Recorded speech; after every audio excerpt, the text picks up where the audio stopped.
বন্ধুরা নমস্কার। যতনন্দ খুলুমখা। 28-এর বিধানসভা নির্বাচনের আগে ধর্মনগরের উপনির্বাচন কংগ্রেস, বিজেপি এবং সিপিএম তিনটি দলের জন্যই কেন খুব গুরুত্বপূর্ণ? কংগ্রেসের জন্য গুরুত্বপূর্ণ কারণ হলো 2023-এর বিধানসভা নির্বাচনে এই কেন্দ্রে কংগ্রেস দুর্দান্ত রেজাল্ট করেছিল। সিপিএম এর জন্য গুরুত্বপূর্ণ এই কারণে যে আলাদা করে যদি প্রার্থী দিতে হয়, অর্থাৎ কংগ্রেস এবং সিপিএম এর মধ্যে যদি জোট না হয়, তাহলে সিপিএম এর পরীক্ষা দিতে হবে নিজের সংগঠন, নিজের সমর্থনের ভিত্তিটা যে এখনো তার কাছে আছে তার। আর বিজেপির জন্য পরীক্ষা হলো যে গত বিধানসভা নির্বাচনে এই কেন্দ্রে বিজেপির 7%-এরও বেশি ভোট কমে গেছিল। অর্থাৎ 2018-তে যে বিজেপির ভোট এখানে বিশাল পরিমাণে বেড়ে গেছিল, সেই বিজেপির মাত্র 5 বছরের ব্যবধানে অনেকটা ভোট কমে যাওয়ার কারণে বিজেপির কাছে এটা খুব গুরুত্বপূর্ণ হলো যে তার যে ভোট ব্যাংক বলা কতটুকু সঠিক হবে সেটা নিয়ে তর্ক বিতর্ক করা যেতে পারে, কিন্তু যতটা ভোট সে 2023-এ পেয়েছিল অন্তত পক্ষে সেই ভোটটাকে ধরে রাখা। এইটা ঠিক যে ক্যান্ডিডেট কে হবেন তার উপরে তো কিছুটা হলেও নির্ভর করে, কারণ যিনি মারা যাওয়ার কারণে ধর্মনগর বিধানসভা কেন্দ্রটি খালি হয়েছে তিনি বেশ প্রভাব বিস্তার করেছিলেন, নানানভাবে তিনি প্রভাব বিস্তার করেছিলেন। তার এতটাই প্রভাব ছিল যে সংগঠনের মধ্যে কেউ তার বিরুদ্ধে কোনো কথা বলার মতন কোনো সুযোগ পেত না। এই অবস্থাতে তার অনুপস্থিতি একটা গুরুত্বপূর্ণ আপনার ফ্যাক্টর এখানে। আর দলটার মধ্যে ধর্মনগরেও রাজ্যের অন্যান্য জায়গার মতন ধর্মনগরে এমন কোনো ব্যক্তি এই মুহূর্তে অন্তত পক্ষে নেই যিনি সর্বমান্য বা যার বিরুদ্ধে কথা বলতে মানুষ ভয় পাবে বা যাকে সব গোষ্ঠী মেনে নেবে, এই রকম কোনো চিত্র, কোনো চেহারা এই মুহূর্তে ধর্মনগরে নেই। তার কারণেও বিষয়টা খুব গুরুত্বপূর্ণ হয়ে উঠেছে।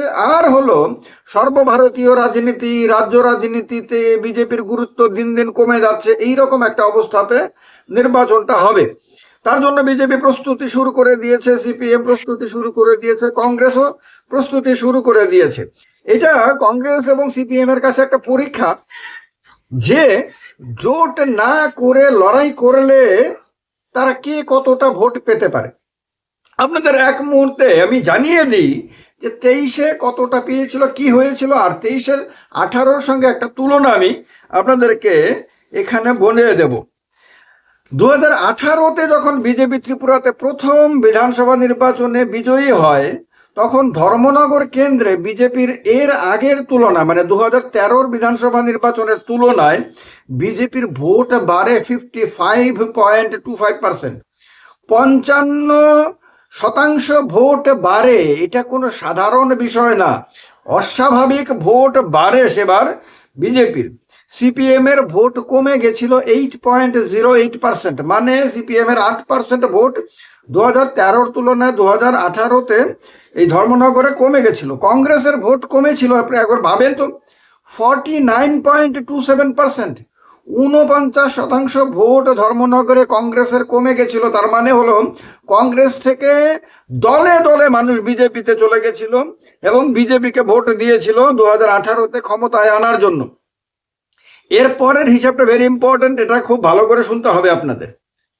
23-এ মাত্র 5 বছরের ব্যবধানে যখন ভোট হয় তখন বিজেপি সেখানে মাত্র 1098 ভোটের ব্যবধানে বিজয়ী হয়, আর ভোট কমে যায় 7.86%, মানে অলমোস্ট 8% ভোট কমে যায় বিজেপির 18-র তুলনাতে। 18-তে মানে 55% বেড়েছিল আর সেখানে তার 8% কমে যায়। কংগ্রেসের যেখানে 49% ভোট কমে গেছিল 18-তে কংগ্রেসের, সেখানে কংগ্রেসের ভোট বাড়ে 44.73%, মানে প্রায় 45% ভোট বাড়ে। আর কংগ্রেসের যিনি ক্যান্ডিডেট হন 23-এ, তিনি এর আগে সিপিএম এর নেতা ছিলেন। তিনি সিপিএম থেকে কংগ্রেসে যোগদান করার পরে কংগ্রেসের ক্যান্ডিডেট হন। সেখানে কংগ্রেস অস্বাভাবিক রাইজ করে, যদিও এই রাইজে সিপিএম এরও ভূমিকা ছিল, কারণ সেই নির্বাচনে সিপিএম এবং কংগ্রেস দুজনে জোট করে লড়াই করেছিল। আর এটাও ঠিক যে কংগ্রেস এবং সিপিএম এর মধ্যে জোট হওয়ার কারণে বহু লোক বিজেপিতে থেকে তারা বিজেপিতে অসন্তুষ্ট হওয়া সত্ত্বেও কংগ্রেসকে ভোট দেয়নি, সিপিএম লাভবান হবে এই কথা মনে করে কংগ্রেসের প্রতি তারা ক্ষুব্ধ ছিল। এবার যদি কংগ্রেস আলাদা করে ক্যান্ডিডেট দেয়, সিপিএম আলাদা করে ক্যান্ডিডেট দেয় উপনির্বাচনে, তাহলে এইটা বোঝা যাবে যে বিজেপি থেকে বিজেপির যারা মানে বিজেপিতে যে সমস্ত কংগ্রেসিরা চলে গেছিল, যারা অসন্তুষ্ট আছে, ক্ষুব্ধ আছে, যারা আর বিজেপিতে থাকতে পছন্দ করছে না, বিজেপিকে ভোট দিতে চাইছে না, তারা সেই ক্ষেত্রে কংগ্রেসের ক্যান্ডিডেটকে ভোট দেয় কিনা, এটা এই কারণে একটা পরীক্ষার বিষয়। আর সিপিএম কিরকম ভোট পাচ্ছে তাতে বোঝা যাবে যে আলাদা আলাদা করে লড়াই করলে পরে সিপিএম এর ভোট কতটা নিজের কাছে রয়েছে, কংগ্রেস কতটা ভোট নিজের ভোট ধরে রাখতে পারছে, আর হলো বিজেপি থেকে আরো অতিরিক্ত কতটা ভোট কংগ্রেস নিজের দিকে টেনে আনতে পারছে। এইরকম একটা অবস্থাতে ধর্মনগরের আপনার এই উপনির্বাচন খুব গুরুত্বপূর্ণ। আর এমনিতেও আমাদের রাজ্যে সাধারণত উপনির্বাচন যখন হয়, সে বিধানসভারই হোক অথবা লোকসভারই হোক, রাজ্যে যে দল শাসন ক্ষমতায় থাকে সাধারণত সেই দলের ক্যান্ডিডেটই জিতবে, এটা সবাই ধরে নেয়। এখনো বিজেপির ক্যান্ডিডেটকে হারানো যাবে এই কথা বলার মতন কোনো কারণ হয়নি যে ধর্মনগরে উপনির্বাচনে কংগ্রেস জিতে যাবে অথবা সিপিএম জিতে যাবে অথবা বিজেপি হেরে যাবে, এই কথা বলার মতন কোনো সুযোগ এখনো পর্যন্ত আসেনি। কিন্তু এইটা ঠিক যে ভোটের পরিমাণ কার দিকে কতটুকু বাড়লো, কার কতটুকু কমলো, বিজেপির ভোট বাড়লো কি বাড়লো না, কমলো কি কমলো না, এইগুলি খুব ইম্পর্টেন্ট ফ্যাক্টর হবে। জিতলো হয়তো লাস্টে গিয়ে বিজেপির ক্যান্ডিডেটই, কিন্তু যদি দেখা যায় যে ভোট কমার যে ট্র্যাডিশন শুরু হয়েছে, এই ট্র্যাডিশন চলছে, অর্থাৎ অলমোস্ট 8% ভোট কমে গেছিল, এবার দেখা গেল আরো কিছু ভোট কমে গেল উপনির্বাচনে, কারণ দলের মধ্যে ক্ষোভ বিক্ষোভ রয়েছে। এখন ক্ষোভ বিক্ষোভগুলো আর আগের মতন গোপনে থাকছে না, এখন একেবারে প্রকাশ্যে চলে এসেছে। আর এতটাই আপনার উগ্র হচ্ছে, অনেক ক্ষেত্রে দেখা যাচ্ছে দুটো গোষ্ঠীর মধ্যে মারপিট হচ্ছে, সারা রাজ্যে এই চিত্র মাঝে মাঝে দেখা যায়। এইরকম একটা অবস্থাতে এই সমস্ত গোষ্ঠী দ্বন্দ্বের কারণে যে ক্যান্ডিডেট হবে তার যারা বিরোধী, মানে যাকে যারা পছন্দ করবে না, তারা যদি বিজেপিকে ভোট না দিয়ে, মানে তাকে যদি ভোট না দিয়ে কেউ সিপিএমকে কেউ কংগ্রেসকে, অধিকাংশ ক্ষেত্রে কংগ্রেসকে ভোট দেওয়ার সম্ভাবনা থাকে, যদি ভোট দিয়ে দেয় তাহলে 2028-এর বিধানসভা নির্বাচনের আগে একটা হিসেব করা অনেকটা সহজ হয়ে যাবে।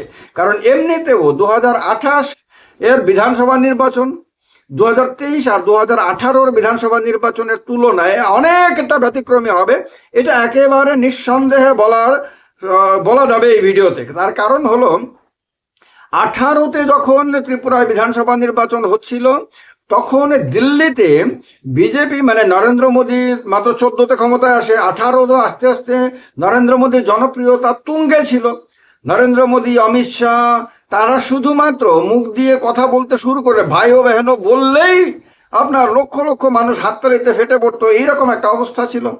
2023 আস্তে আস্তে তাদের জনপ্রিয়তা অনেকটা কমে গেলেও তাদের কাছে প্রশাসনিক ক্ষমতাটা ব্যাপকভাবে ছিল, রাজ্যের ক্ষমতা, দিল্লির ক্ষমতা একেবারে তুঙ্গে ছিল। কিন্তু যখন 2028-এর বিধানসভা নির্বাচন আসবে, তখন দিল্লিতে পরনির্ভরশীল এনডিএ সরকার, তখন আর বিজেপি সরকার না, কারণ বর্তমানে দিল্লিতে একক বিজেপির সরকার কিন্তু নেই, এখন অন্যদের ওপরে নির্ভরশীল এনডিএ সরকার রয়েছে। আর রাজ্যে 18-র তুলনায় অনেক দুর্বল একটা বিজেপি সরকার রয়েছে। এইরকম দুর্বলতার মধ্য দিয়ে চলা একটা পার্টি, সেই পার্টিকে 2028-এ অনেক বেশি আত্মবিশ্বাসী বিরোধী দলগুলোর মোকাবেলা করতে হবে। এখন বিরোধী দলগুলোতে কর্মীরা ঘর থেকে বেরোচ্ছে, তারা প্রকাশ্যে সভা করছে এবং নিজেদের মত, নিজেদের যা বক্তব্য সব সোশ্যাল মিডিয়াতে স্বাধীনভাবে প্রকাশ করছে, এরকম একটা অবস্থা হয়ে গেছে। ফলে অনেকটা ওপেন হয়ে গেছে এখন। আর একবার যদি আবদ্ধ অবস্থা থেকে যদি ওপেন অবস্থাতে যদি আসে, এটা হলো পাবলিক সাইকোলজি, এরপরে আর তাকে আবদ্ধ অবস্থাতে ফিরিয়ে নেওয়া যায় না। যদি নেওয়ার চেষ্টা করা হয় তাহলে বিদ্রোহ হয়ে যেতে পারে, তাহলে জনবিদ্রোহ হতে পারে, মানুষ রাস্তায় নেমে আসতে পারে, তাহলে ভয়ঙ্কর রকম ভাবে মানুষ তার আক্রোশ প্রকাশ করতে পারে। এই কারণে এই রকম নির্বুদ্ধিতা আপনার বিজেপি করবে না। তো তার কারণে এই যে আত্মবিশ্বাসী, উৎসাহী এবং মারাত্মকভাবে আপনার আশাবাদী যে বিরোধী শক্তিগুলো, এগুলোর মোকাবেলা 2028 ত্রিপুরা রাজ্যের তুলনামূলকভাবে অপেক্ষাকৃত আপনার দুর্বল এবং আভ্যন্তরীণ কোন্দলে দীর্ণ, আভ্যন্তরীণ গোষ্ঠীবাজিতে লিপ্ত বিজেপিকে করতে হবে। এই কারণে এর আগে ধর্মনগর বিধানসভা কেন্দ্রের উপনির্বাচনের ফলাফলটা সবার কাছে ভালো করে অঙ্ক কষার এবং 28-এর সম্ভাবনা নিয়ে আলোচনা করার, গবেষণা করার একটা বিরাট সুযোগ এনে দেবে। আমার মনে হয় না যে আপনাদের মধ্যে কেউই এই বিষয়টি নিয়ে আগ্রহী না। আপনারা সবাই আগ্রহী, সবারই মতামত এই ভিডিওতে কমেন্ট বক্সে জানাবেন। আর এটা বলে দিই যে এই ভিডিওর যে কমেন্ট সেকশনে শুরুতেই দেখবেন প্রোডাক্ট লিস্ট আছে, সেখানে আমার নিজের লেখা বইয়ের লিঙ্ক দেওয়া আছে। আপনারা অবশ্যই সেই বইটা কিনে পড়তে পারেন। যত নরক হলুম খান, সবাইকে নমস্কার।